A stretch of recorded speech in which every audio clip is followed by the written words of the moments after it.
Thank you, Chairman. Just to let you know, we're now live on YouTube. Thank you.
Hello, it's Claire Buchanan here. Thank you all for attending so far. You won't hear anything until the meeting starts, as you'll all need to remain muted and your cameras off until we start the meeting.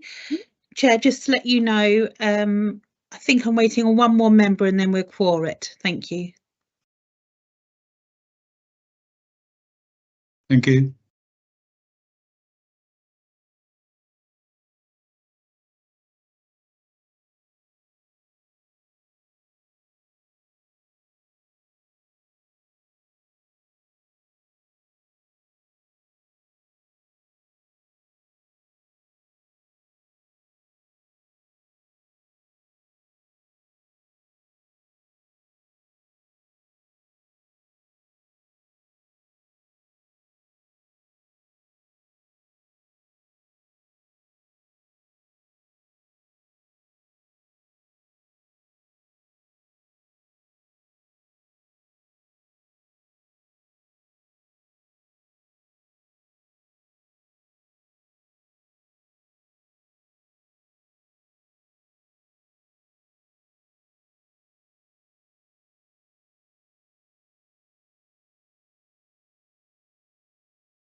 Hello, Chair. It's Claire Buchanan here. Just to advise, we are now quorate if and when you need to come to start. Thank you.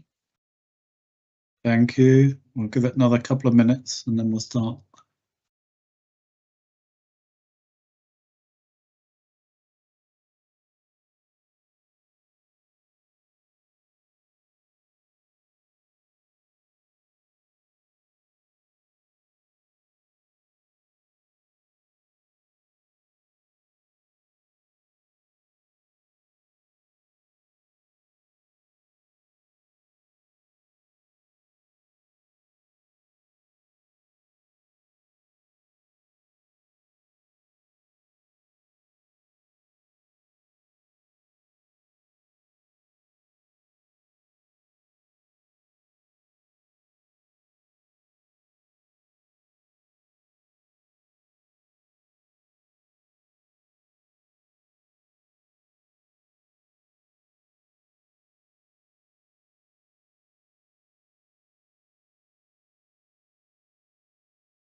Good evening, everybody. Please may I welcome everyone to this Winchester City Council meeting of the West of Waterlooville Forum. The time is 6 p.m.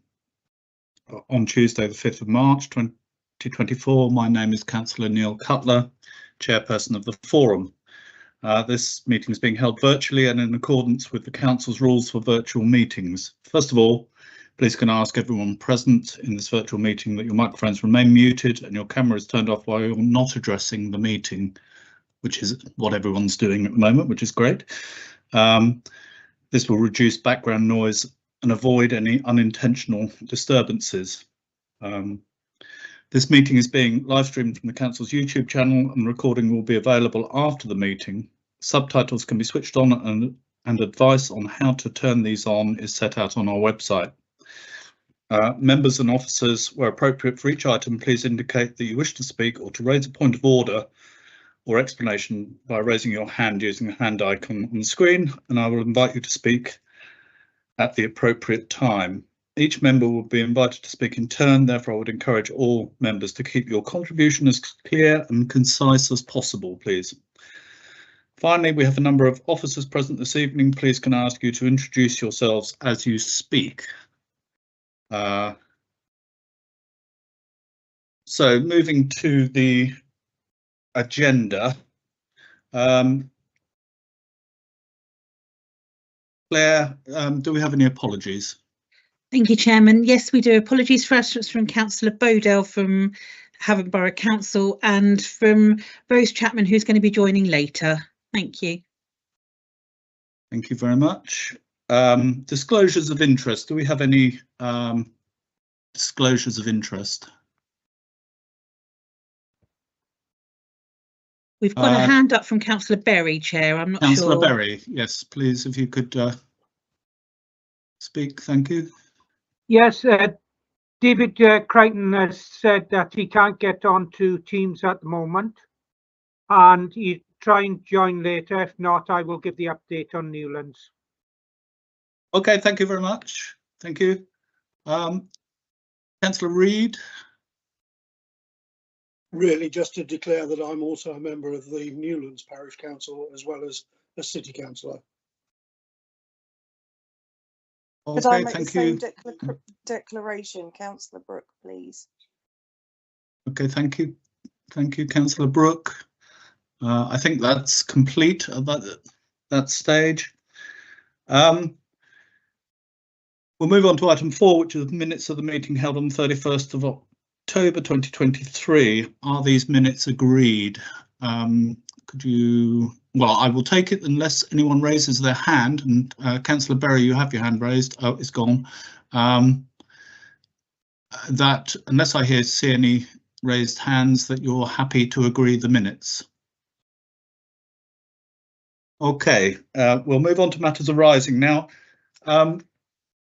We've had a request. We have Adam Quayle and Jeanette Murray-Jones from Barratt David Wilson on the call or on the meeting. I had hoped that they would be able to update us on progress with the road improvements later as part of the developer's progress report, but I think Mr. Quayle's got to leave early, so I'm going to ask them to do that update at this stage, if that's okay with the meeting. If you're happy, could I ask yes, hello, you to... Hello there.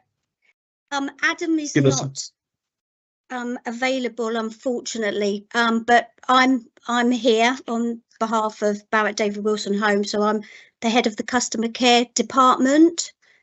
Right, could you turn your camera on, please, Jeanette? Thanks. Yes, of course.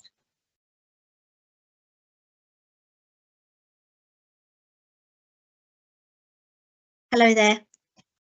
Hello. Hi. So the update that we have at the moment is we've set out an updated phasing plan to all of the residents in regards to the roads that we're going to cover and the time frames that we're going to cover them. We have already set out that we need to extend the first phase by approximately 4 weeks, and that was due to sort of unforeseen issues that we have gone round with the highways inspector and found other issues that need to be rectified. So we've put that and sent that out into the letter. So our completion date that we've advised the residents is, instead of it being this side of this year, it would be January next year. However, that's the worst case scenario that we have at this moment in time. But as we're going through the phases, as we've said, we will let each set of customers be aware sort of 2 weeks beforehand of how we're progressing, if the start date will change, and then also the duration of the works, of when that's going to take place.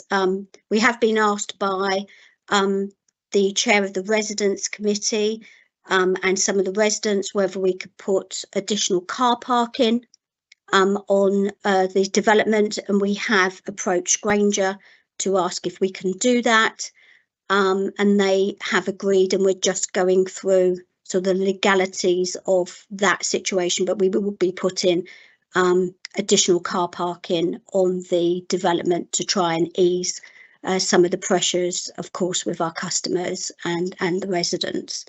In regards to sort of other issues that have come up with the residents, which is the management company. At the moment, we're in discussions with Granger in regards to that, and what we've said to the residents is as soon as we can clarify that situation with the management company and our residents, we will put out again another separate communication. We would do that through the chair of the Residents Association, and we will do that on letter form as well, so that sort of we're covering any concerns that the residents have in regards to sort of the management company payments and things like that. So if anybody's got any questions, I can see that there's a hand up. Yeah, Councillor Reid, would you like to ask your question? Thank you, Chair. It would be polite also to just keep the parish council notified where the land comes within the parish areas of the development. Yes, of course. I will.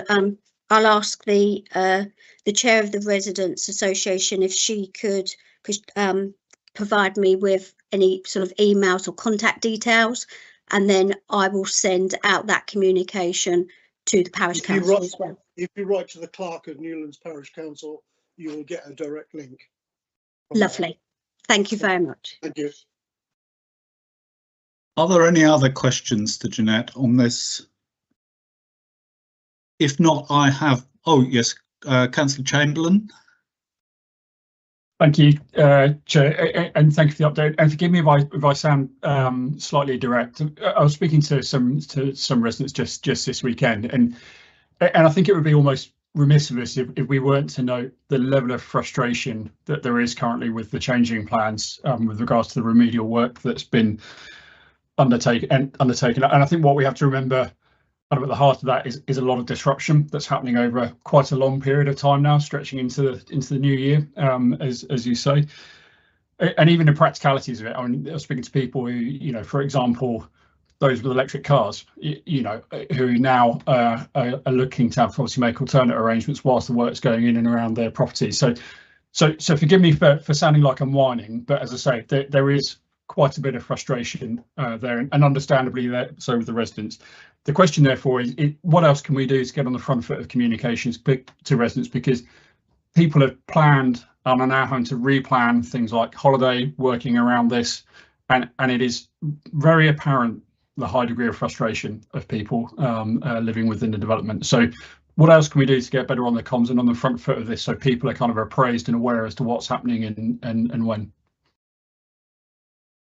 What I've said to the chair of the Residents Association, that I will keep her updated every 2 weeks. So the next update is basically due on this week on Thursday, the 7th of March.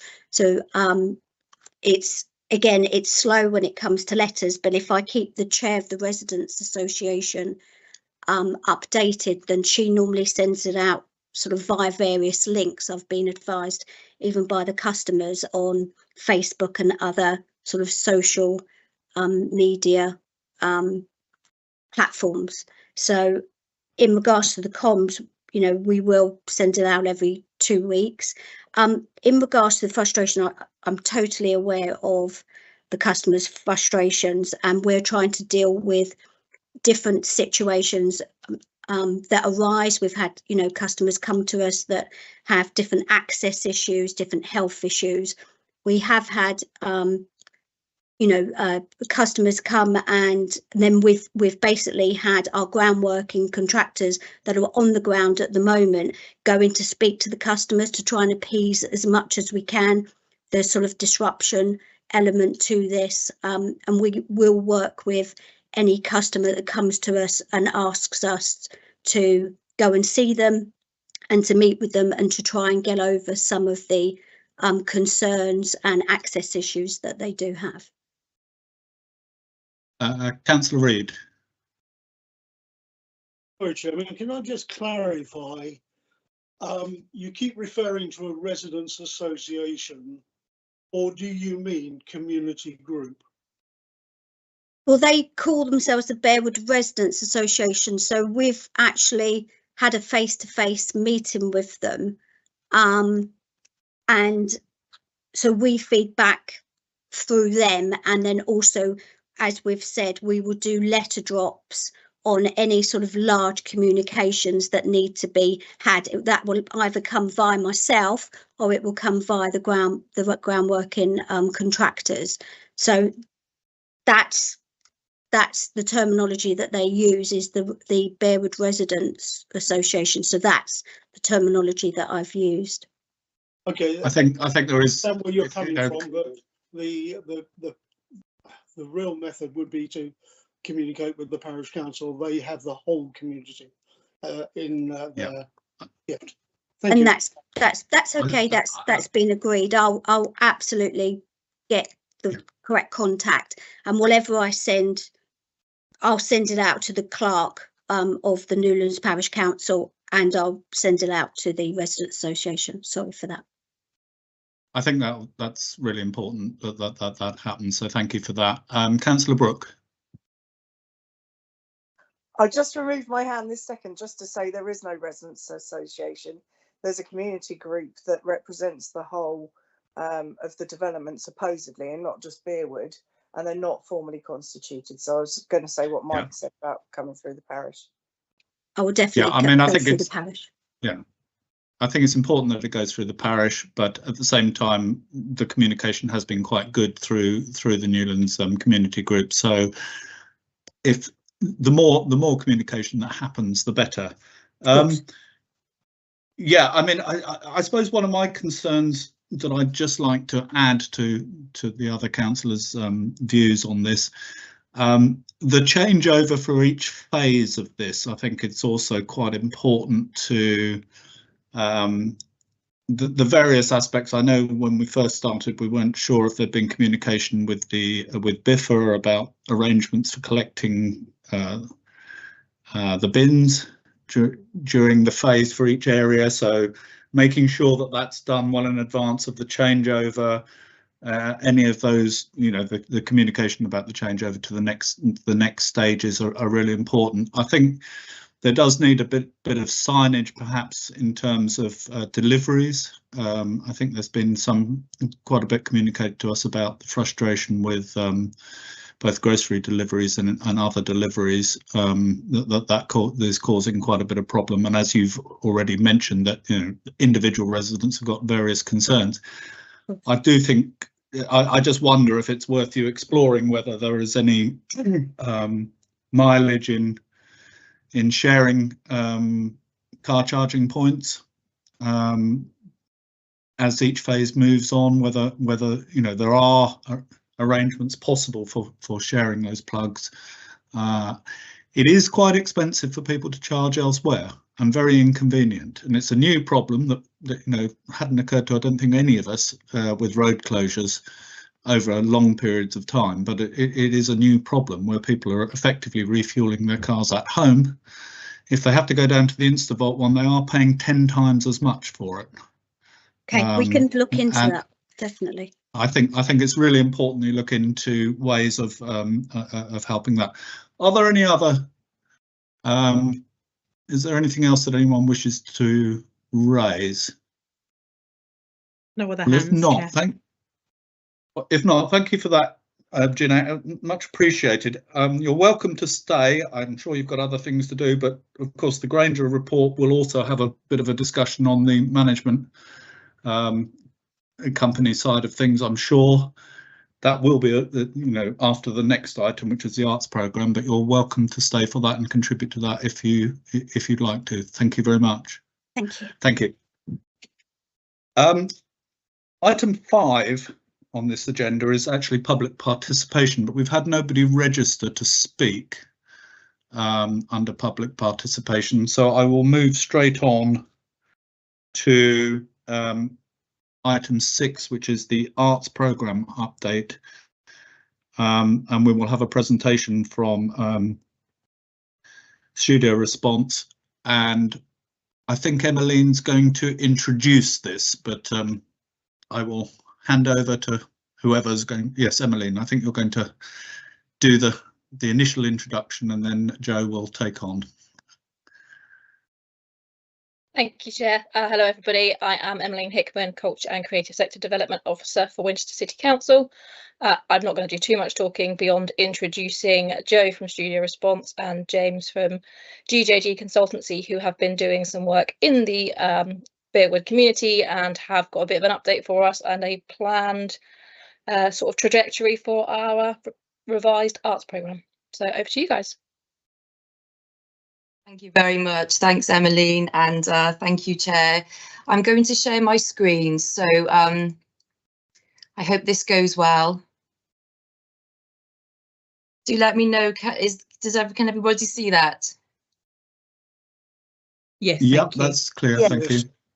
Fantastic. Thank you so much for that. And good evening, and thank you very much for asking James and I to join you this evening to provide an update on the arts programme and to just summarise some of the work that we've been doing over the last 5 or 6 months. We thought it's always nice to start with an introduction for those of you that we haven't met to date. So my name is Jo Brecken. I'm co-director and co-founder of Studio Response. And very simply, we curate and commission art in the public realm, managing projects of varying scale from inception and project planning to final installation and or presentation. We work with artists and communities to respond creatively to people, place, culture, heritage and aspirations. And we believe that artists can enrich the quality of our public spaces. And James, would you like to say a few words about yourself and your practice, please?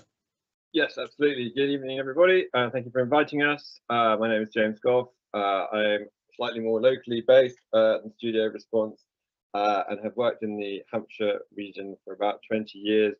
GJG as a consultancy has been running for the last 4 years, and our work is around increasing participation in cultural activities, and we work with local authorities through to a number of different scale arts and cultural heritage organisations, ensuring that there's an authentic connection and community voices are at the centre of decision-making processes. And we work in meaningful dialogue and including working with diverse stakeholders across the country, and we work on a number of large-scale projects. And we have been working with Studio Response specifically on this project to look at the community engagement. And in fact, I have just hot-footed it back from a very fine meeting with the Wellington Vale Nursing Home, who have participated in one of our workshops just today. Thank you, James. I hope we can hear a bit more about that as we move forward with the presentation. So we always think it's useful to start by putting the work that we do in context, and this generally means by talking about what we mean by public art. In many senses, it's simply art that takes place outside of a gallery space, but it covers a broad range of arts practices and can include things like permanent sculptures, temporary artwork, a socially engaged practice which focuses on the process itself rather than the outcomes of the process. It can be monuments, it can be land art, it can be functional works such as play structures and street furnitures. And I think many people tend to associate public art with visual art and design, but in fact it encompasses all art forms. For example, it can include craft, the written and spoken word, photography, music, digital artwork, film. The list really is quite unending. But fundamentally, I think for both Studio Response and GJG Consultancy, public art is art that belongs to and grows out of place. It is site responsive rather than simply being located within a place as an add-on. And many of you may have heard the slightly derogatory term plop art or plonk art. And that's the kind of thing that we work really hard to avoid. And also for us, public art is art that is shaped with communities rather than being done to or for communities. And again, that's been something really important to us as we've moved through this piece of work. So we began with a review of the programme to date, and one of the first things that we did was try to understand the strategic framework that has underpinned the arts programme at the West of Waterlooville development since it began in around 2011. And to do this, we looked at key documents such as the Arts Advisory Panel's terms of reference, the various strategy documents and vision documents, and tried to identify all the terms of objectives, aims, principles that were included in these publications. And we found that there were actually over 30 statements, different statements, that tried to set the direction for the arts programme. And we found from these statements that actually the overwhelming focus of the arts programme for West of Waterlooville was really intended to be its relationship with and impact upon the community.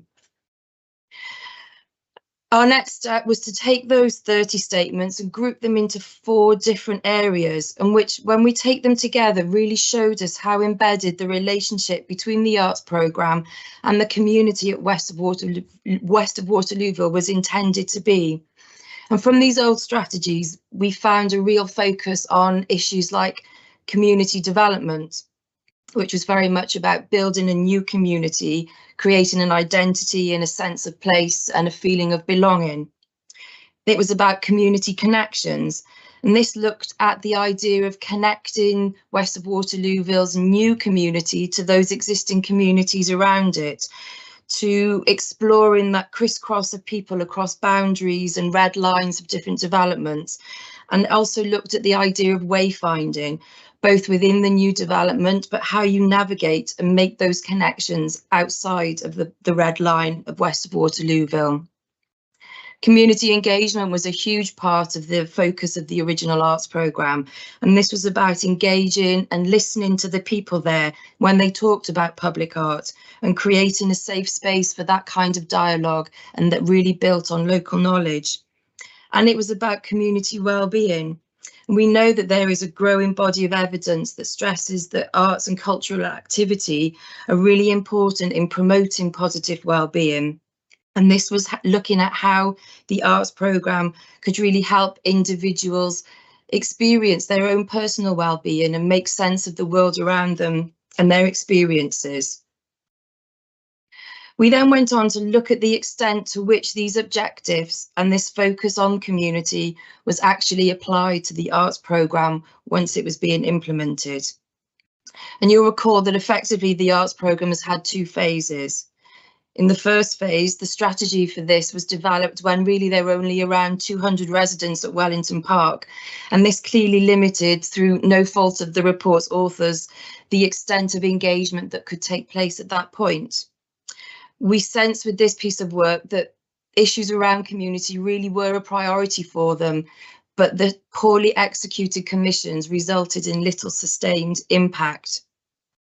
The subsequent second phase, as we know, proposed quite major and ambitious artworks for the development, and it set significant expectations around community engagement.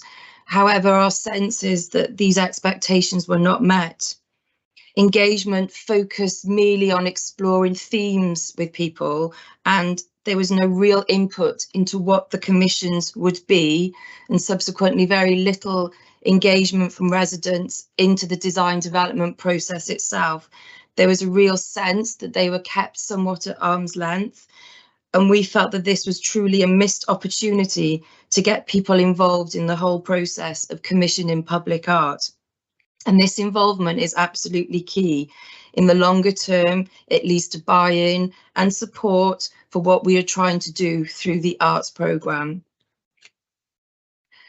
So we concluded that there was really no sustained programme of engagement that has focused on embedding the views, values, needs and aspirations of the community into the arts programme to date.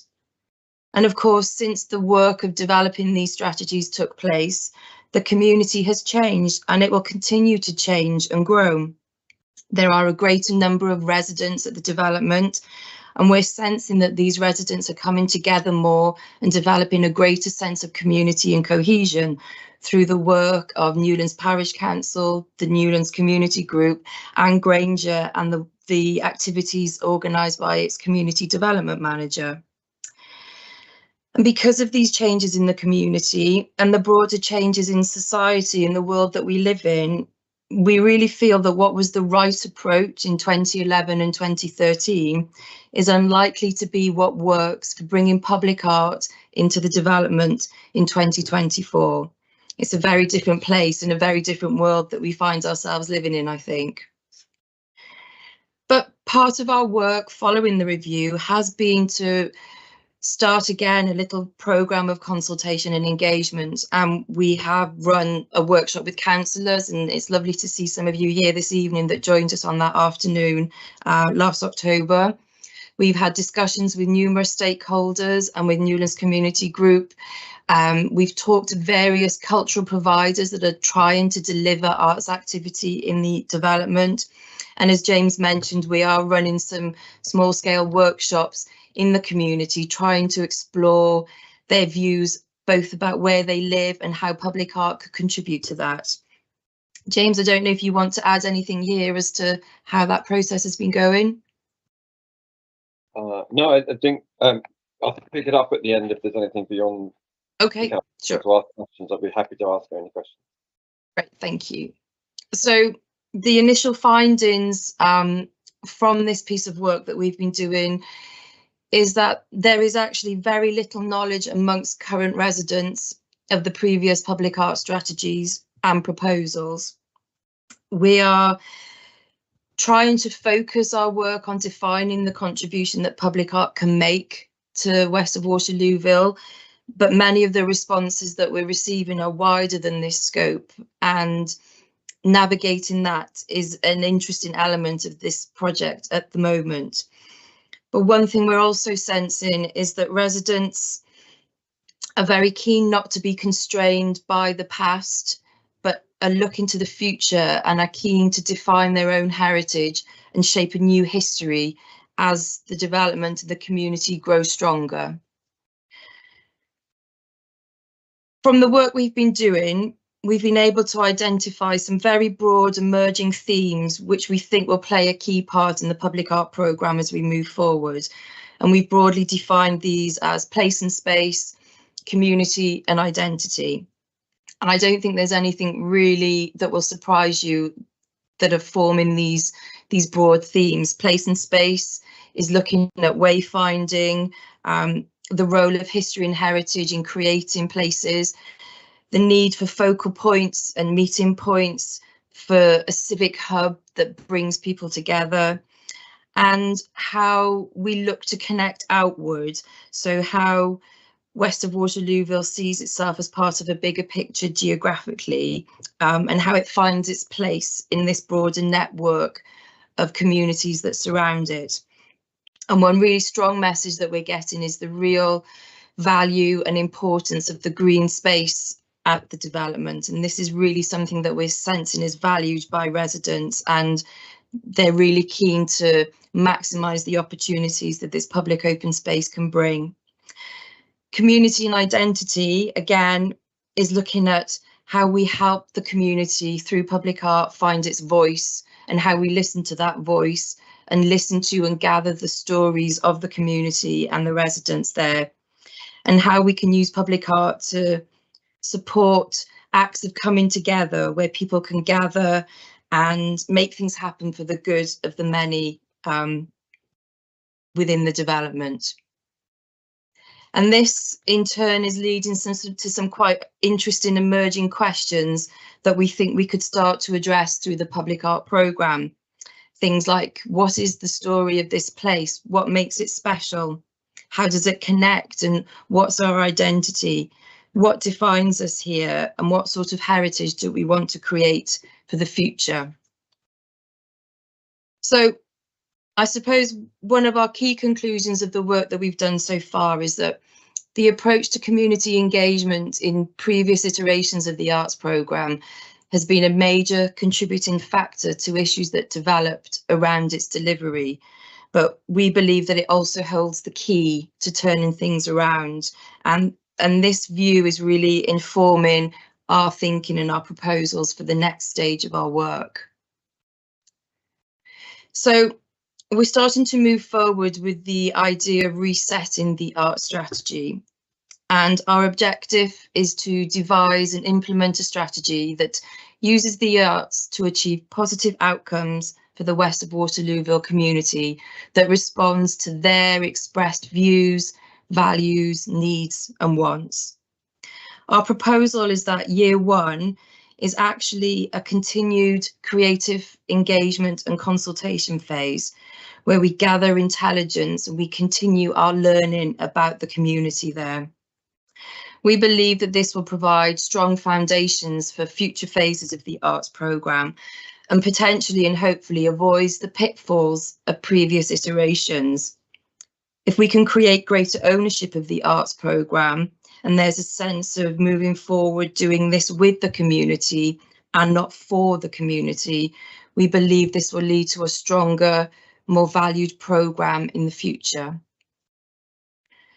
So our approach to year one would be to focus on the more sustained period of artist-led engagement and research in order that we can reach out to a greater swathe of residents. We'd like to deliver a more sustained exploration around what's important for residents, and then this will allow us to consider how public art in its broadest sense can address these findings and bring added value to the area. The artists that would be appointed would be tasked with devising approaches to researching, exploring, questioning and testing ideas and sharing their findings in a creative way.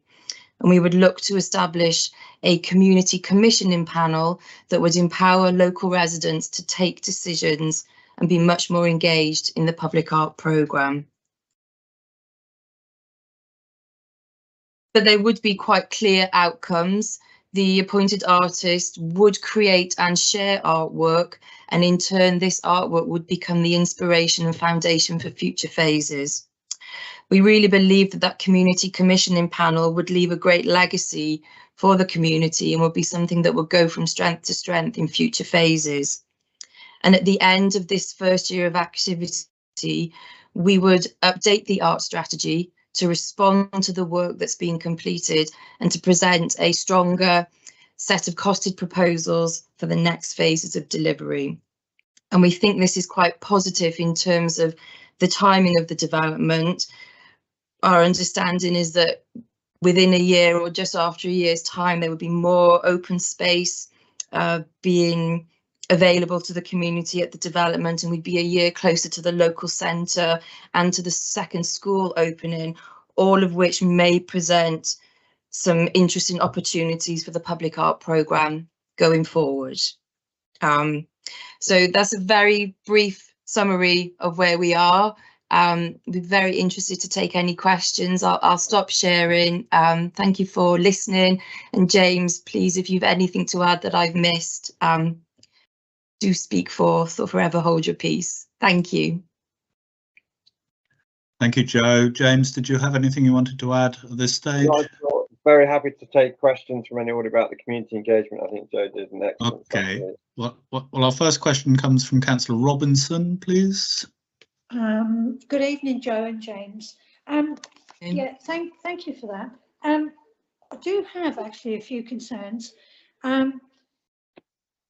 I'll just go through each one and then you can cover them all probably in one go. I'm concerned that you talk about the West of Waterlooville, you're talking about, you know, it's like that as a little silo all on its own. There was no, you know, no link whatsoever to the Waterlooville town centre.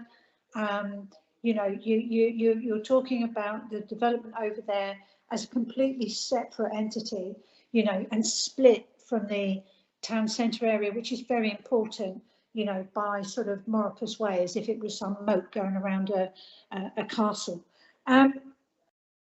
You know, have you any thoughts about linking, you know, west of Waterlooville, you know, to the centre of Waterlooville? You know, we're just going through a process of coming up with a town master plan, and that is one of the things that has been raised, is about the fact that, you know, that there is no link between the two, and at no point during your presentation did I hear you mention any link whatsoever. You talk about, you said you're going to create your own history. Well, do you not think that that history of that development should link with the history of, you know, of Waterlooville, something that we're going to be emphasising, you know, as we look to regenerate the precinct area, bringing it more as a community space as well. So I'm just very concerned that everything you're suggesting is keeping the development very separate from the heart of Waterlooville, and I personally don't think that's a very healthy stance. Can I pick up the first question? Yeah, go on, James. Thanks, Chair. Brilliant. Thanks very much, Gwen, for that question. It's a really good question, and I think it opens up the two big challenges. Those who are, and this is coming from the community engagement work we've done so far. So those who live in the area are devoid at the moment of there being any sort of facilities within their own within the establishment of the estate, because there are no facilities as yet built onto the estate. So that's a real challenge for them. Beyond schools, there's nothing there for them. But it also, at the same time, at the moment, because as you know, the town centre development isn't yet started, there isn't much on offer for them in the town centre either. So there's this real kind of juxtapose at the moment where they're sitting there going, what we want is some access to, and we've had in my last workshop today, we had access to galleries, to good bookshops, to these kind of things that aren't currently being delivered within either of those spaces.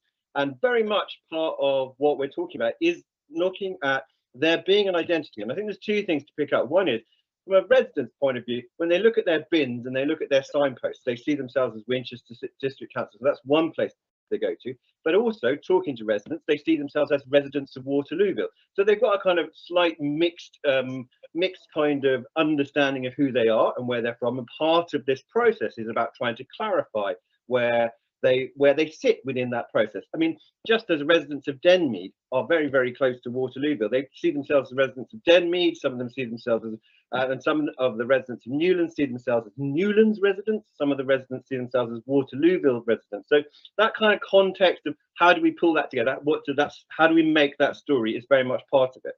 And absolutely, the two things, as I see them, Gwen, are very much interlinked. You can't have a thriving town centre unless you've got all these new residents who are going to be living in the Bearwood estate area coming across to the town centre to make it active and so forth. And at the same time, until there's things that animate that space and make it exciting and so forth, they're not activated to make that transition. And I think, I'm not sure, I'm sure Granger are on this call as well somewhere. I'm sure from Granger's perspective, that a vibrant town centre is really popular for them, because obviously it adds value to the residents moving into the area and everything that's offered. So I don't think in any way we want to sit them as being separate, but we do need to think about how they link together. I think that's a really valuable point.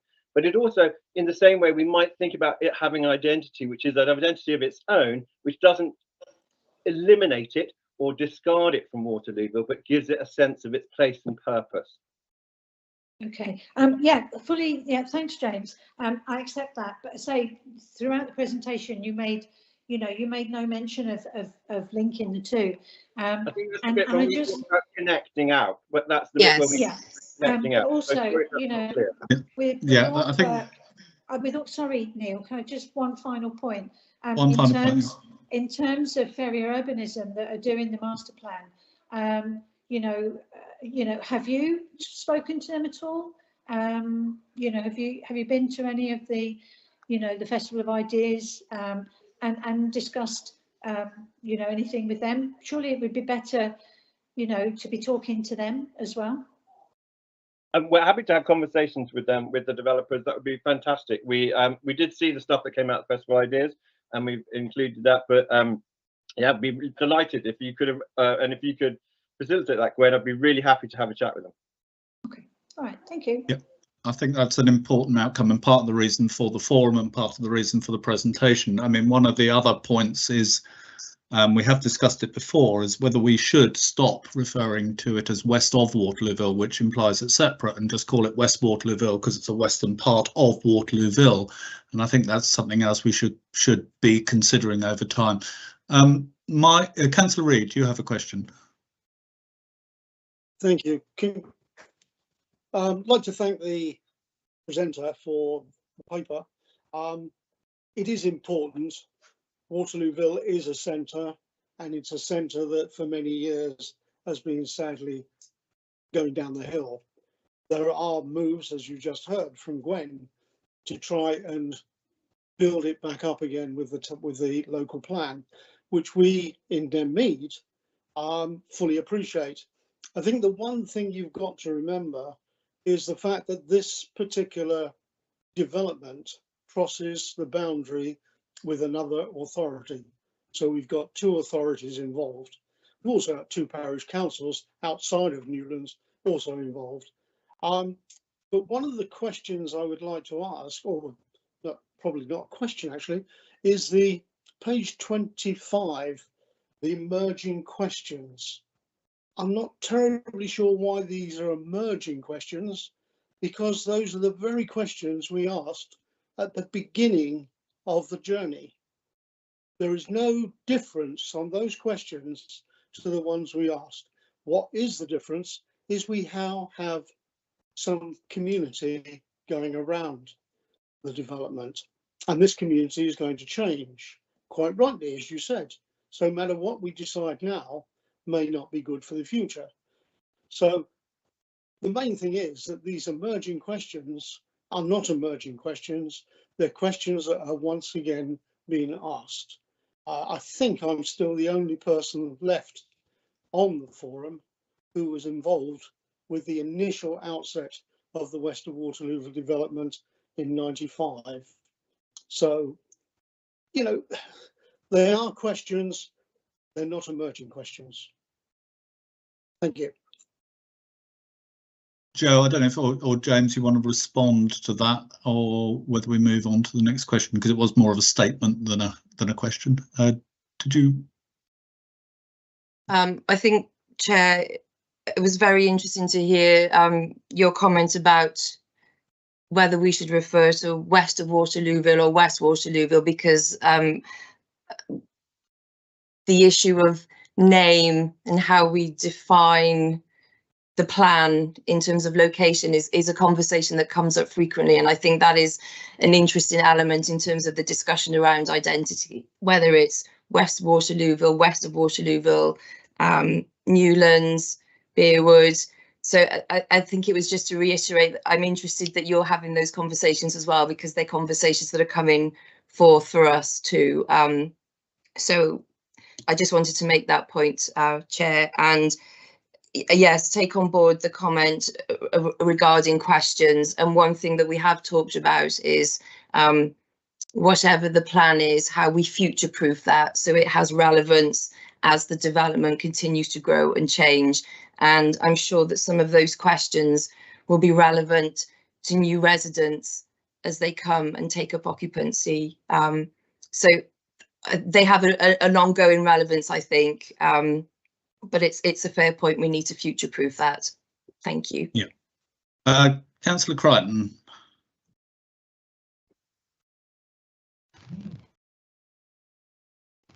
Thank you, Chair. I simply wanted to apologise for late arrival. Oh, that's fine. That's fine.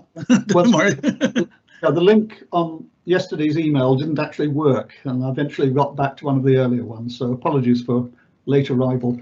I'm just going to make a point about engagement. Bear in mind that whilst the community is developing, parts of it have been around for a very long time. And on the Wellington Park side of it, that goes back well over 15 years since people were in there. So you're absolutely right. We do need to get people engaged in this. But one of the problems that we've faced, and you'll have to look at, is that we are slightly fragmented between the two sides of the estate, with the industrial estate in the middle. So I'm particularly interested, as a resident of that side as well, that we can make sure that that part of the community is involved as much as possible. I'll leave it at that. I'm not making any further comment on it. So James, you wanted to comment, yeah?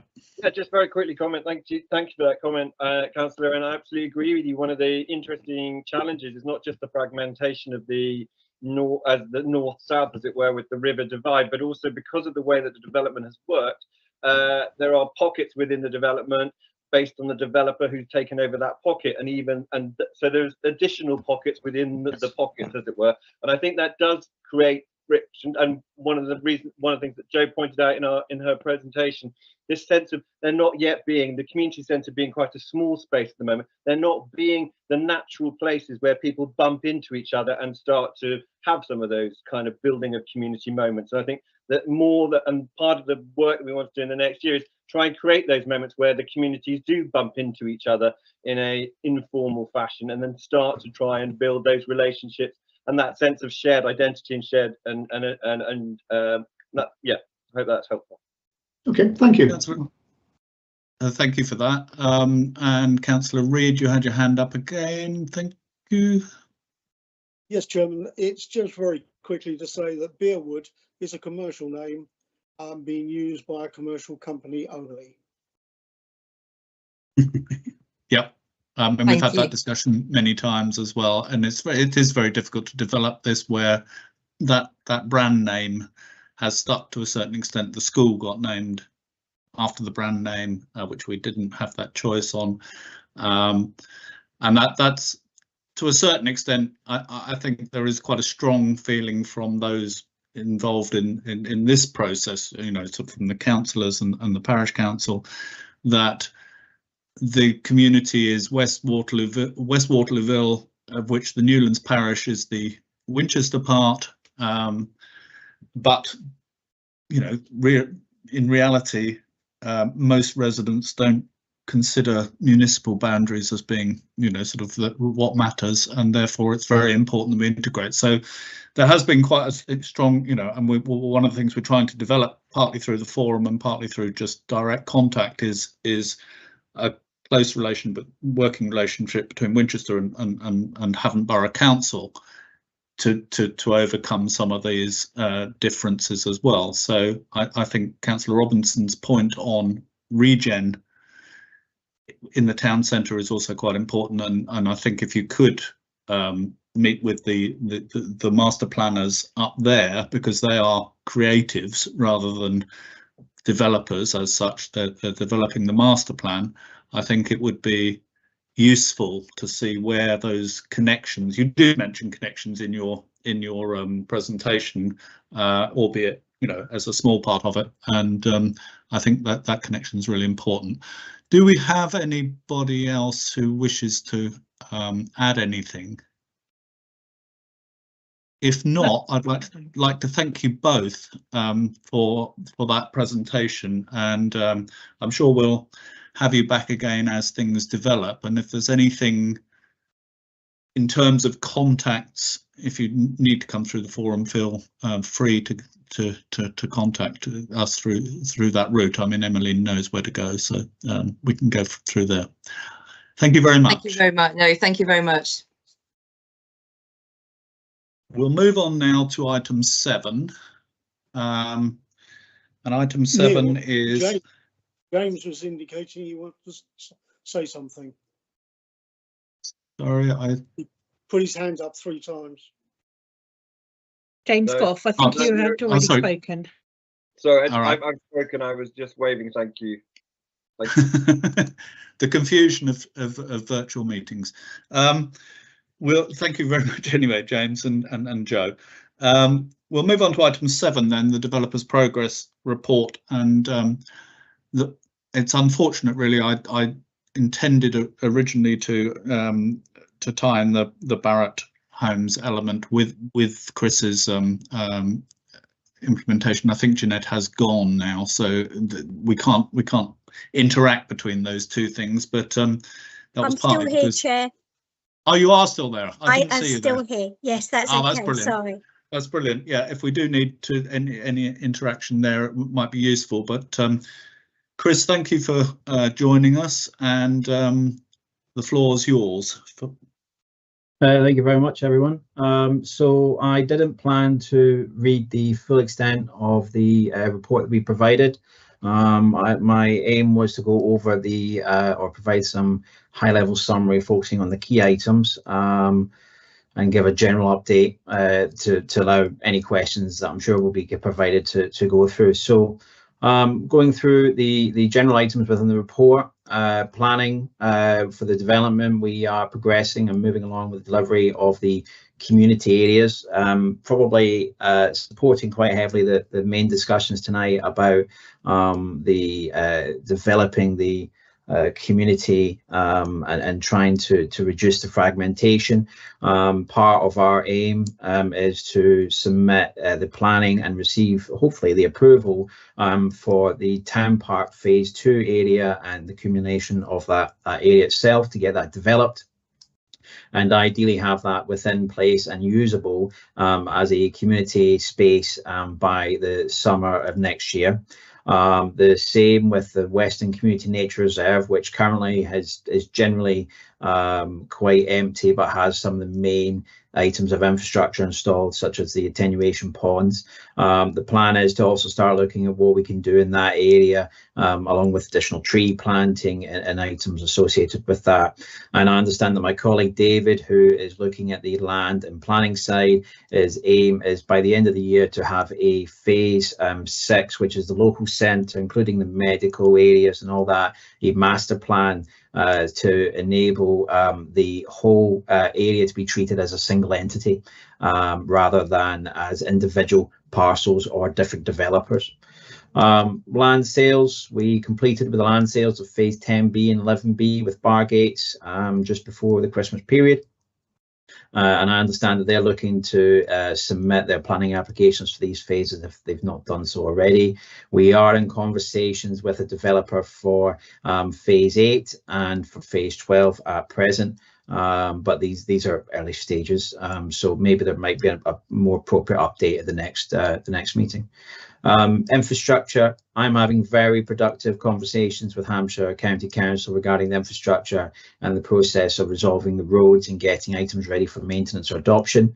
I have some ambitious targets this year for the adoptions and for the maintenance process, but I believe that with the continued positive ongoing discussions with the Hampshire County Council team, I believe this is achievable. I don't certainly see a reason why it wouldn't be. We have some positive news as well from our internal team. We have 2 new team members that will be joining us. We have a new project manager who will be commencing with us on Monday of next week, and we have a new community development manager who is joining us a week on Tuesday. I understand, having spoken with the new community development manager, they're very much excited to get stuck in, and I imagine they'll be reaching out to both the Waterlooville regeneration team and also the arts team to run through what can be picked up. I know that her aim is to attend the Waterlooville 10 Centre upgrade open days, which is the 14th to 16th. I believe it's in the old game store within Waterlooville, so she's very keen to get stuck into what she can and see what we can do to develop the community elements that have been discussed as well tonight. Part of that, we're aware that whilst we have a number of methods to allow the members of the public to reach out and have conversations, either through the Bearwood inbox, the community group, yourselves, Newlands Council, any other avenues and methods in which to raise any issues, we don't have a direct route with our site team itself. So to try and encourage this ability for people to drop in, we're looking to start commencing surgeries, we're looking to call them, in the next month or 2, which will be likely a fixed date and time per week, where either myself or David and either our PM or certainly our PM and new CDM will be there to be able to provide a face to the Granger team, and certainly a direct avenue for any items they wish to raise or need resolving. We are looking at, certainly understand that Newlands may be joining us for some of those, just because they're looking at the open space areas and their team, so it could be quite a useful element, and certainly we provide an open invitation to all parties should they wish to join this. This will be something that will be set up by our new community development manager in the next coming weeks. Generally, I think the items probably related to the questions that we're going to receive today will more than likely be in relation to the open spaces within phase 3A. This isn't within our report because this is something that has come out within the time from the submission of the report. So we've had a review, and we can confirm that HML, now this is where it can get tricky, and people will need to try and keep up. HML were appointed by Grainger based upon the principle that the open space areas within the parcel of land were handed over. Now, unfortunately, that wasn't the case, and this was raised with the team that had appointed them, because we don't have, and still don't have, the ability or responsibility to be able to go into these areas, as this is currently David Wilson's land, and so it hasn't been transferred to Bearwood Estate Management yet. We understand that the residents that did receive charges from HML, they received a letter around about the 29th of June, I believe, about how they could recover the costs that they had paid to HML Group due to this error. And we've identified that that this was an issue, and we had identified or just initiated HML on an interim basis whilst to manage the areas at that time, to then have the entire area, the developments site-wide incidental spaces within the parcels managed by another company, and this is where the confusion can come in, by a company called HLM, which is the same letters but slightly switched. And so they are currently the ones that are going to be doing the open space area, and they are the ones that will be managing the open space area once they are handed over. And they, well, certainly if any residents or MD does receive a letter from HLM, please let me know, but they won't be raising any costs associated with this, because, as I say, none of the spaces or the open space areas have been handed over to Grainger at this time. We understand that around about the same time that we had appointed HML, that Barrett David Wilson had appointed HML under a management agreement to conduct the maintenance of some apartment blocks, and that's where I believe that there may be some confusion in this. But that's the only thing I can understand from where it's come from. But we haven't, again, got any ability to be able to provide the maintenance to them. The freehold isn't ours, not with Bearwood Estate Management, nor is it with the open space areas. So we unfortunately are not in a position that we're able to take any of these on. I understand that our site construction project managers had conversations with the Barrett's team and has issued through a snag list. We understand there's in the region of 220 odd snags on the Bearwood Green area, which we need to have closed out and completed ahead of the handover of those open space areas to Bearwood Estate Management, which will also have a legal process involved in it. That is pretty much me. So I will leave it open to questions or anything else that people wish to raise.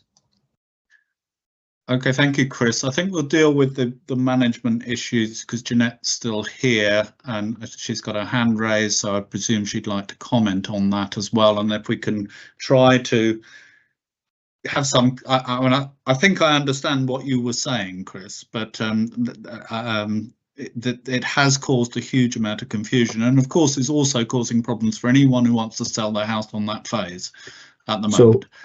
I can provide support to anyone that's looking to sell their houses. We have a contact, so I've had someone at the moment. We haven't had any residents other than one recently reach out to us on the Bearwood inbox, which, may I add, is actively monitored daily basis and responded to directly by myself. So those that send through emails, whilst some of which might not necessarily be related to things that I can help with, I'm certainly able to quite quickly direct it to people that are able to assist. So I've only unfortunately had one person reach out to me about the management pack, which I've provided them with the correct contact details today, now that I've worked out where that goes. So I can certainly provide any other future residents with that. Okay, thank you. Jeanette, would you like to comment on that as well? You had your hand raised and Yes, thank you. Hello there, Chris. Hi, In Jeanette. regards, thank you. So any customers, because we've had a few today that have asked for management packs, and some of the customers that have gone to Grainger have been referred back to Barrett David Wilson Home. So can we use the Grainger inbox then to sort of ask them to contact you, and then you'd provide them with the management pack? Absolutely. So the management packs, they can be provided to the residents through the Bearwood inbox. That's the easiest way to reach out to us currently, and that can be provided. I understand that there aren't specifically management packs because there isn't any areas that have been handed over currently. So instead it is, you may have to forgive me because this is a bit of new terminology for me that I'm trying to get my head around, a deed of covenant, I understand, which is the information that is specifically needed to allow the resident to sell their house or to resale. So that's what we can provide, because we at present don't have any open space areas handed over to be able to initiate the process. Well, we have initiated the process with HLM recently to allow the management pack to be developed, because we have the areas that have been identified by yourselves, Barrett, and also Blurs recently for a handover, and that's, I understand, is where the management pack comes from. But in the short term, the residents can contact the Bearwood inbox and I can pass them on to the contact detail with this rights solicitor to provide them with the deed of covenant items. Okay, in regards to where you've said that we've initiated HML. For the blocks only, sorry.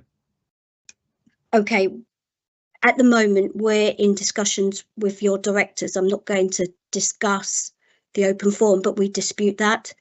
And we're talking to your land director, who is the director of the Bearwood Estate Management at this time. He hasn't taken any of our calls recently or engaged in communication. So there'll be a formal letter unless you can pass that information on or give us a contact that will actually engage with Barrett David Wilson Homes at this moment in time. And in regards to the snags, again, we have Granger and HML's sign off on various places on the development that we have handed over to you, but again, Granger aren't engaging with us. So just sorry, can I stop you now at this stage, because I don't think the forum is particularly the place to. No, I'm just actually. All I'm trying to do, Chair, is basically there's been a statement made. So and you disagree. I can take it off. I disagree. Yeah. So I can take it offline. No, but I think the key thing here is that those of us that one way or another represent residents, of course, are that whatever the arguments between you, it impacts on people who've been living on that site for 3 years and these things haven't been sorted out. Now, I believe that from our perspective on this forum, our view will be, and others can interrupt if anything is wrong, but our view will be, it is your responsibility, your two organisations, to resolve these issues very quickly.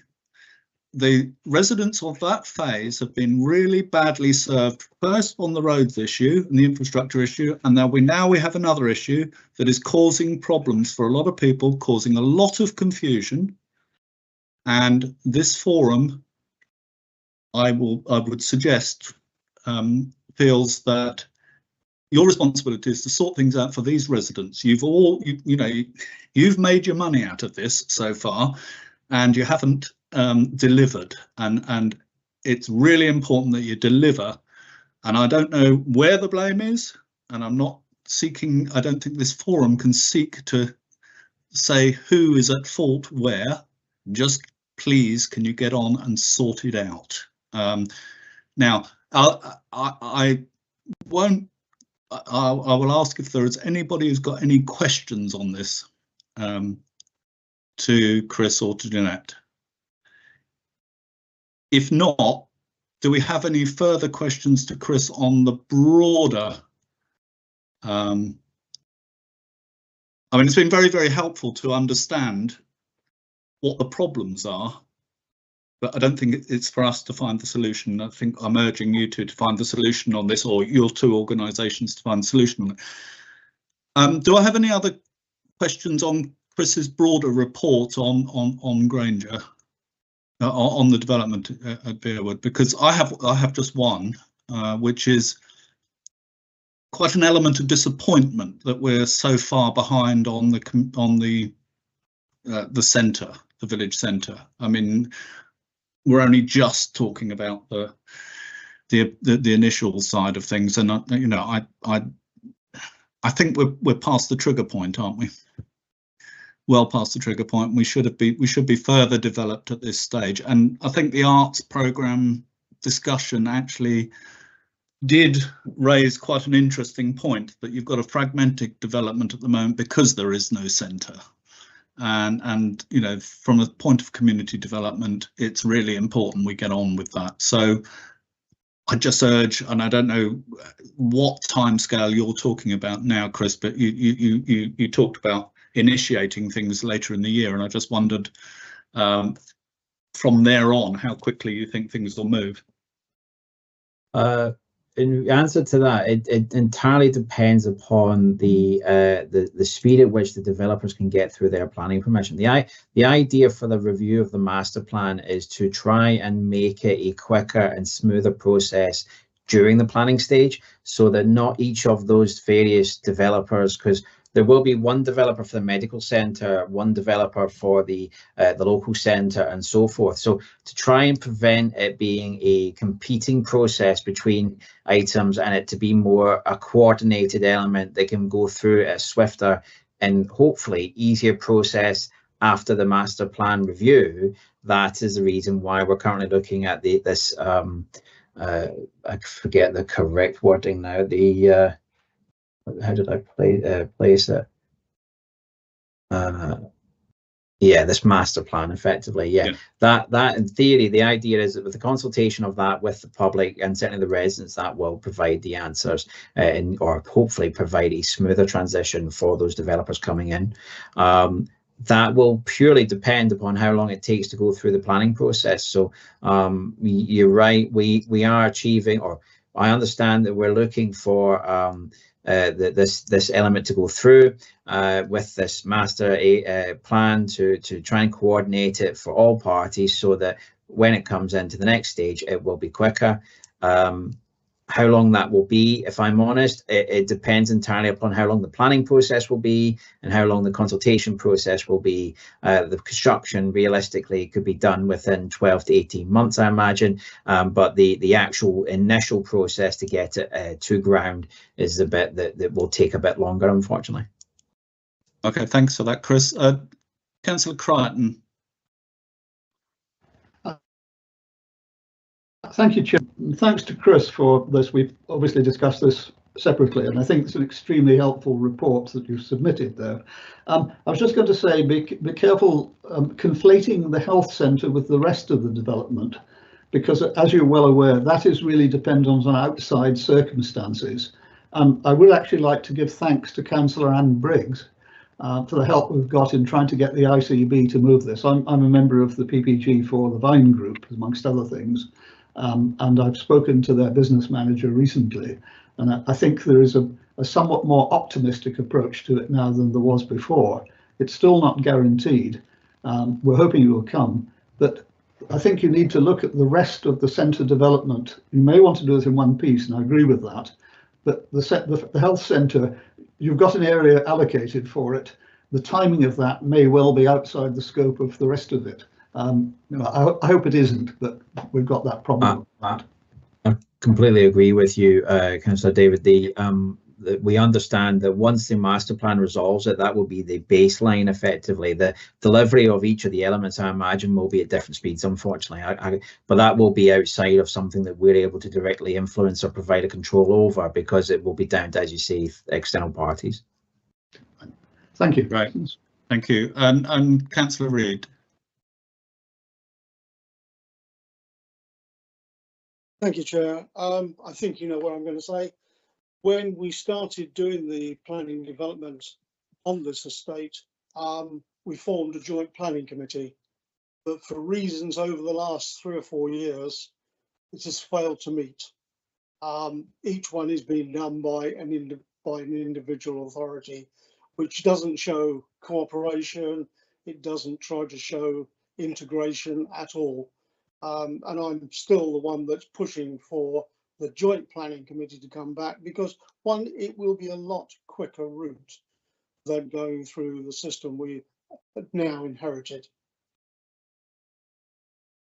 Thank you for that. I understand your frustration on this, and I do happen to believe in this particular case that this is a great example of an area where it may well be appropriate that the Joint Planning Committee meets on it, simply because whatever's built in the centre, we need to have an integrated approach with the regen in the town centre, because the two things don't want to be competing, they want to be complementary to each other. That's important, although of course it is the Winchester approach these days to have a master plan on things like this, so that works quite well. And what the next stage is, I think we need to talk perhaps to the planners at Winchester as to how we work with Havant on that. But thank you, Mike. I don't expect a forum meeting to pass without mention of the Joint Planning Committee, so that's great. Are there any other questions to Chris? Sorry, Mike. Just trying to make sure we keep up the standard. Yeah, I know. Are there any other questions to Chris on his report? I see no hands.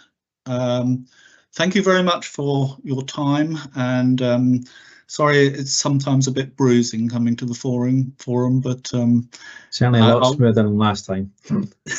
But I would, well, I mean, we got a result, didn't we? We're getting those roads done, so that's important. And I think, you know, the point about making sure this management company element is resolved with clarity to the residents is really important, because they've got one set of disruption, and now this has arisen as being very unclear, and it creates quite an element of uncertainty. And as Councillor Chamberlain pointed out earlier, we spent quite a bit of time at the weekend talking to residents up there, and you know, they are unnerved by all this, and it's unfair. And you know, we must sort out these issues as soon as possible. And so absolutely, we will be issuing a letter ourselves to the residents within 3A to be able to clarify it for them. As I say, it's very similar to the infrastructure. It's unfortunately not within our remit or our ability, because it's not our land currently to be able to transfer or do anything on at the moment. So it is unfortunately very similar to the infrastructure, but I shall leave it there. Okay, thank you very much, Chris. Thanks, Al.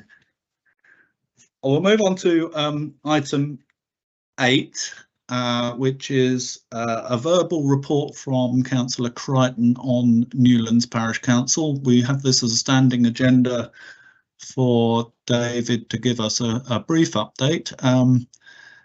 David, go ahead. Thank you, Chairman. The reason why I haven't submitted a written report this time, as I did the last time, was that there was actually very little update on what happened the last time. You may be able to give some insight into the problems that are existing in relation to the transfer of land within Wellington Park and the completion of the 104 agreement.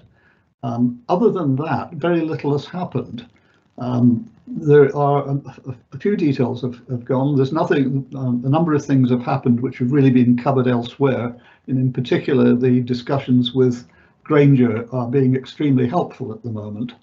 The only thing that has actually happened that's different is that as part of the consent for the industrial area in Wellington Park, Highways recently issued a TRO announcement for part of Darnell Road. Unfortunately, I've had to throw it back to them yesterday because it was incorrectly worded, incorrect, and also raised another problem which I want to bring to the attention. The covering letter we had from them actually said that they hadn't realised they also needed to notify Newlands, and they had been trying to get in touch with people at Denmead. And it appears that somebody in various parts of the county organisation haven't quite worked out that we've had a new parish council in existence for about 5 years now. And we've also noted that a lot of the other activity that's taken place from the county, in particular the development of the second school, we were never notified about it, nor we were consulted. and I have actually seen notes suggesting that it was in Denmead parish. So I really would like to make sure that somebody points out to county that Newlands does exist, and we would like to be consulted on matters that are involving us. And that I will leave it at that. If anybody has any questions, I'm perfectly happy to take them. Thank you, David. Are there any officers? Sorry, Councillor Berry, you have a comment to make as well, and then I'll ask if there are any Winchester officers who could update on any of this. Councillor Berry. Yes, two things. Is one that Norse took the play park away, and under the 106 agreement, there's supposed to be a play park there, and we're still waiting for the outcome of where they're going to replace it, because they have scrapped all the play stuff, and you know, residents of Newlands haven't used that play park, but they also left some of the play equipment stands in there, which is a danger. And also up in Newlands, we got a lot of flooding and that, and we have raised this and nothing's been done because we can't get people with prams and small children walking up the path in 3 inches of water. And Karen has sent some of this in before and still nothing be done. So there's these things we would like an update on. So where exactly was the flooding? The flooding is by the first entrance to Newlands Parish, going up to the play area. Right. Okay. And I think that's last thing is we had a fire in Newlands, and none of the hydrants are marked. Normally people, the water company or the council paint them yellow and put up signs with the distance and a H on them. Yeah. And there's nothing in Newlands to say that. So those are the three things I would just like to raise. Okay, well, on the hydrants issue, I know that has been followed up. The fire service say they are aware of where they are, and I think the marking of them is the key thing, and I think that's in process. In terms of the play area, I see that Councillor Robinson's got a hand up, and given that that's in her ward, I will ask her to update on that. Chairman, if I might, just before you ask Gwen to speak, the thing I haven't mentioned but is outstanding is the adoption of the open space within Havant's part of Wellington Park.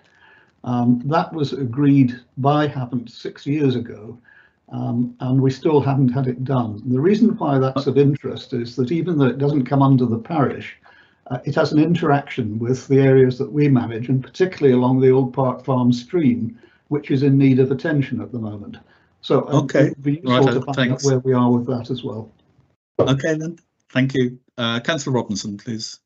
Yes, Councillor Berry, this point about the play park has been raised I think on two occasions. I might be Councillor Cutler, I can't remember, but at least on one occasion anyway.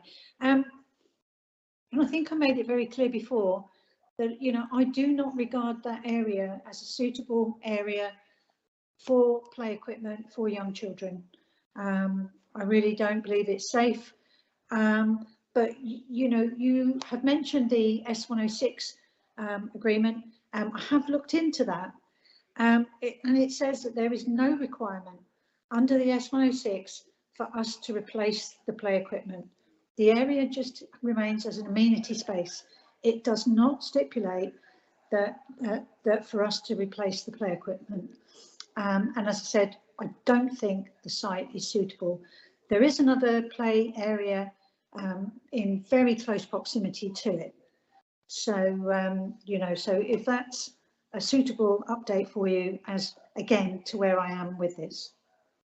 Okay, well, I'm not going to again get into debate about this. I think we've raised it. You've made clear your position. I think we need to then work out where we go from there in terms of what we do, although the adoption of the open space was the other question, which I think hasn't been clarified yet. No, I mean, my understanding of that is that one of our officers is in discussion, I believe, with Granger, but I can't give you any further update on that. That'll be with Taylor Wimpey, wouldn't it? No specific area I'm thinking of is somebody else, I think. But that's something that I will look into and get back to you, Dave, Councillor Crichton, at the next forum. Thank you very much. Thank you. Steve Lincoln, you've got your hand raised. I presume this will be about the transfer of the land, the Winchester land, to open space to Newlands. Yep. I'm assuming that, but Steve, maybe something else. I was going to just going to comment on a couple of the things that Councillor Crichton raised. Just in relation to the understanding of Hampshire County Council, all I can do, Councillor Crichton, is reassure you that when the governance review was completed, we did share fully the information with Hampshire. So you know, as an organisation, they're fully aware. I mean, I can, if it would help, I could forward on to the clerk a link back to the published outcome of the review, if it would help for the clerk to then share that with the county council again when you have such sort of things happen again, just to sort of point them in the direction of the decision that was made. But yeah, just wanted to, you know, I'm sure you're aware, but we did communicate that to them. And yes, I was being slightly ironic on this, but it was more a concern of the fact that we've seen a number of cases now where our county appear to be unaware who to talk to, and the serious part of it is that we are being excluded from the discussions that we should have on matters which affect us, which are county related. And whether it was an act of omission or an act of commission, we don't know at the moment. No, absolutely. But like I say, I will forward on to the clerk a link to where the published outcome of the review was, just so that if the clerk wants to raise that to try and ensure that such things don't happen again, you know, you can do that. In relation, sorry. In terms of that, I think if Denmead Parish Council could be encouraged that if they are notified of any of these things, to pass them on to you, so that that's important. I don't think it's a problem with Southwark and Widley Parish Council, since we share the same clerk, so that won't be a problem. Okay, Steve, you had something else. Yeah, you were going to raise. Yeah, well, in relation to the transfer of the open space, I don't really have any great positive insight to share, I'm afraid, other than the fact that I think there's two elements to it. Hopefully what the parish council and others will have seen is that my understanding, I've been assured that that the city council has had carried out a number of works to the area which had been outstanding and overdue for some time in terms of bringing the maintenance up to scratch. So hopefully that's been going well, and you've seen some positive results from that. And that's obviously something which, from our perspective, would be a necessary step to take before ultimately any transfer to the parish council, because the parish would rightly want to see the land brought up to, you know, an acceptable standard. So we've done some works there which were overdue, and hopefully have got things back nearer where they should be. In terms of the ongoing legal matter regarding the drainage issues on the open space, we're just having an unbelievable amount of trouble getting Taylor Wimpey and particularly Southern Water to play ball. I know it will be hard to believe that, you know, 3 months can pass and we've really got little further, but we're just coming up against a brick wall. You know, we are getting some response from them both, but we get a little flurry of emails and then it all goes silent again for a while. I have escalated it within the city council, so we have sort of raised the issue from higher up the officer chain to try and you know, speed things along. It had a little impact, but all I can say is that I'll go away and, you know, escalate that again further. So I can only apologise on the council's behalf that it hasn't really progressed very far. We're trying our utmost and not getting very far with it at the moment. So I can only thank apologise. Thank you for that, Steve.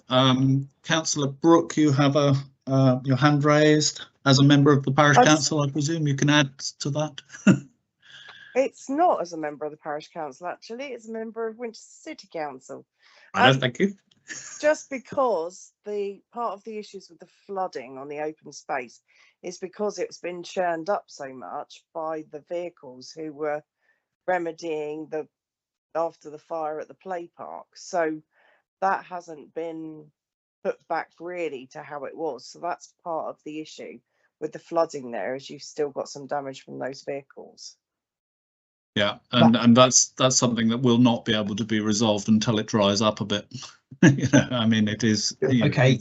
That is interesting. Now, I mean, I will feed that back. I hadn't picked up on any of that. So that was your understanding, Councillor Book. That was specifically related to the replacement of the play park. There is still some damage, yes, which On that, okay. Additional pooling at the entrance there. Okay. That wasn't. I mean, it's always been a bit iffy there because it's solid clay, right the way up to the top, because of course the top levels of clay were just piled up to make a hill. So it was always iffy there, but it's certainly worse since that construction traffic has made damage at that front bit. Okay, I'll feed that back to the team who oversaw that bit of work, just if nothing else, just for their awareness and understanding. So thanks for sharing that.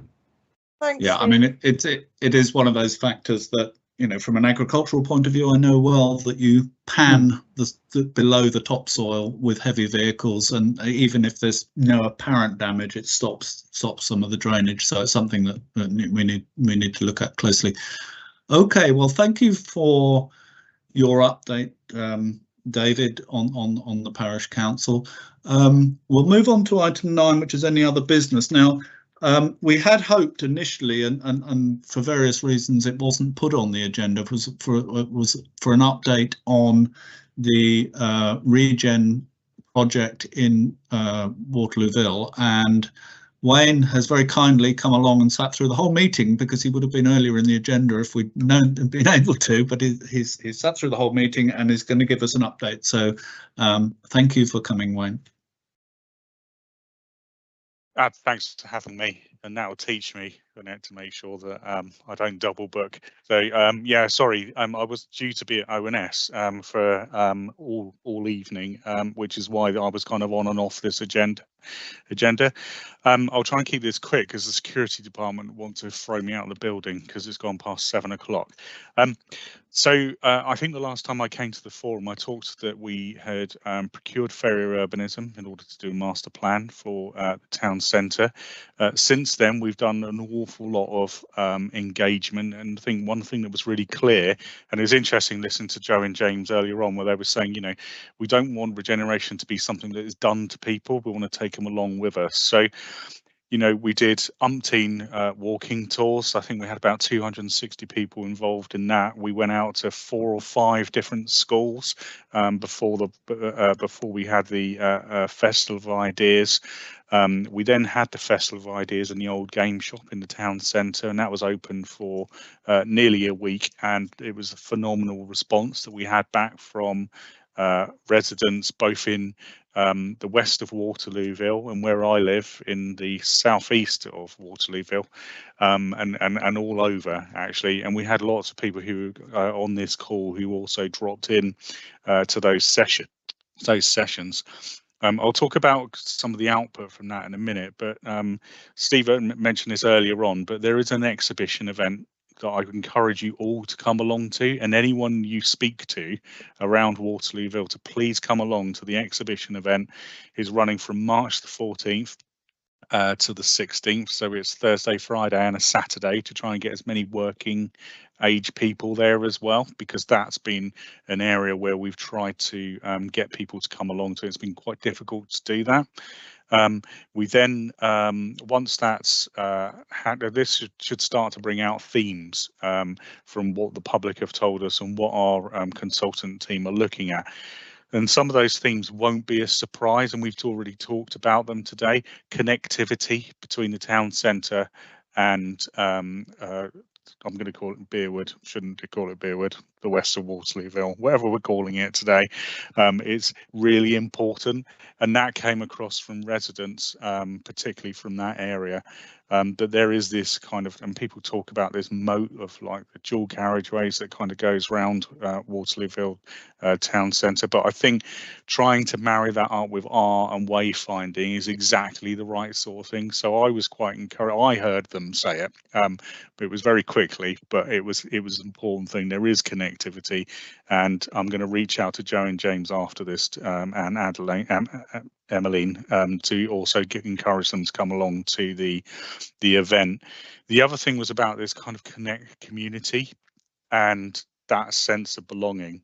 And again, we've said it already today, and it came across really clearly, is that people in that area believe that they are part of Waterlooville. That's their local town centre, and they want it to thrive.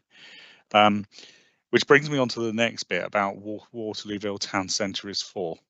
And I think when we did the walking tours, everyone harked back to notice, you know, the olden days where it was loads of shops and Woolies was there and all of that sort of thing. And unfortunately, those days have kind of they're kind of behind us, but not dead in the water. I think there's a realization now that the retail park potentially is where people go and shop, and then the actual town centre is where people need to dwell.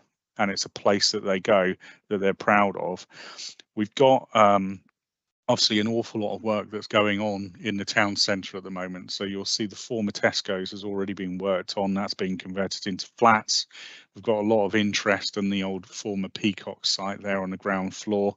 We've got Quest Map, who are literally just about to start putting scaffolding up to start to develop the Wellington Way area, and that's a huge part of the regeneration. And in fact, if everyone who's come from anywhere but Waterlooville says, well, actually, if you take out this middle section, it's not too bad. Waterlooville is actually, it's Wellington Way and that Peacocks area that's like, it's almost spreading like a cancer outwards, and that's the perception that everyone's got about Waterlooville. And I think all of us, particularly on this call, also need to start talking about Waterlooville as it's up and coming, and we're not a zombie town, as the Daily Mail have written again today, which isn't very helpful for our course. And then finally, there's that bit about placemaking and what it's for. And I think art and the public realm are the areas at which the council can probably have the biggest impact. And we need to work on that, because what's missing really is that heart of the town centre. So we've done a piece of work, and you'll see it come up shortly, where we've kind of created this kind of heritage message, and that's going to manifest itself firstly in kind of banners that we're going to have going down the high street itself. The big thing that came out from the consultation itself as well is about the sense of play and about staying in the town centre, and it's not very green and those sorts of things, and that's something that we're going to work on. It's been really important to go through this master planning exercise, and I am an advocate of, I don't want it to be a glossy document that I stick in a drawer. And what's been key to it is we're going to have a quick wins report that's going to come out of that, and quick wins also covers public realm, which is the thing I think we need to do as soon as possible. And what we're working on is a delivery plan of how we actually make that come true. And we've already secured money from neighbourhood funding. We've got some money from the UK Shared Prosperity Fund, and there will be other funds that we can reach out to try and make that happen. We're also looking at the vacant shop scheme. We launched at the back of summer. I think we did it too quickly and we weren't ready, and I don't think we fully appreciated that actually lots of people have good ideas, but they're not necessarily great at writing business plans. So they may have a good product, but they don't quite get the idea of business. And what we found when we had 30 applicants who put in an expression of interest, it's probably likely that we're going to have about 2 that actually make it through this first round. So we're going to be launching the scheme again, because we won't have expended all of the money, and we've got some exciting things coming up that I can't talk to at the moment. And I know for a fact that I have at least 2 really interesting leads which relate to the Wellington Way development, and potentially will fill some of the bigger units within that area, and that's going to be hugely successful because we need those to kickstart it. It would be remiss of me not to mention Waitrose, because I mention it all the time, and I think that we're still in the same position as we were 2, 3, 4 years ago, where you've got Waitrose paying a rent, Threadneedle are not motivated to rent it to anybody else because they can't achieve that rent in the current market. And I dare say when Wilco's left and One Beyond went in, they probably took a real haircut on the rent there as well, and they're not prepared to do it on Waitrose. Why would they? And unfortunately, the council, as much as it would like to, doesn't have the money to subsidise rent for that period of time or an indefinite period of time. And that's just the start of it. But I think when we start to see the renaissance of the main town centre, particularly Wellington Way, where the Peacocks area is, some other things we're doing around the public realm, I would hope that starts to put a really clear positive message about Waterlooville and what it can be, and we won't have to subsidise the rent because people will want to be there. That's the goal anyway, and let's see in 12 months whether I'm right or not. Well, thank you very much, Wayne. That's really appreciated. Councillor Crichton, you have your hand up. Thanks, Wayne. I won't keep you. I visions of you being dragged off by the security staff and thrown out of the building from what you said. So I'll turn the lights out in a minute. But, I think everybody's aware of the first negative article that was printed about the centre, which was totally negative, ignored all the better points. And thanks to Councillor Robinson for the defence of that she had printed in the Portsmouth News. I think that helped considerably. I was aware of the second article that had appeared from the Mail today, but as it's behind a paywall, most of us haven't seen it. And it might be useful if somebody's got a copy that they circulate it around members so we know what was said. There was an implication that it was actually slightly more positive than the last one, but I'll believe it when I see it. So I was simply going to say that you've correctly raised the point about the retail park and the effect it has on the rest of it. Bear in mind, we effectively have the second retail park where at the moment we've got Lidl and McDonald's, and we have planning consent for Aldi and others to go in there. But there is also some ongoing interest as to what's going to happen on the rest of that development. And I think that needs to be considered as part of the overall plan for the town centre. I'm sure you're not ignoring it, but it's another element that needs to be considered along with the rest of it if we're going to develop the town properly. Thanks, David. I think Wayne's in agreement there, that that'll be part of the consideration. See him nodding. Do we have any other questions and comments to Wayne? Well, thank you. It's really important that we get this update in the forum, because I think one of the key things with the forum is for it to be that very much that joint approach of developing the community arrangements across the borders, and so I think we've had quite a bit of that today, quite a bit of constructive comment about things. So thank you once again, Wayne, for coming along, and we'll make it a standing item, but it needn't necessarily be, if you haven't got anything, always tell us, so that we don't keep you waiting for an hour or a couple of hours on a Tuesday evening. But it's really appreciated that you came to join us. Is there any other business that anyone wishes to raise? I don't want to go into any lengthy discussions, but anything that anyone wants to raise that feels should be part of the agenda for the next meeting, or just any brief comments that anyone wishes to make? If not, I will draw the meeting to a close. The date of the next meeting will be Thursday, the 27th of June. Although I do think we ought to, at this stage, and perhaps we haven't done it before, is just check what the haven't timetable of meetings is, as well as the Winchester one.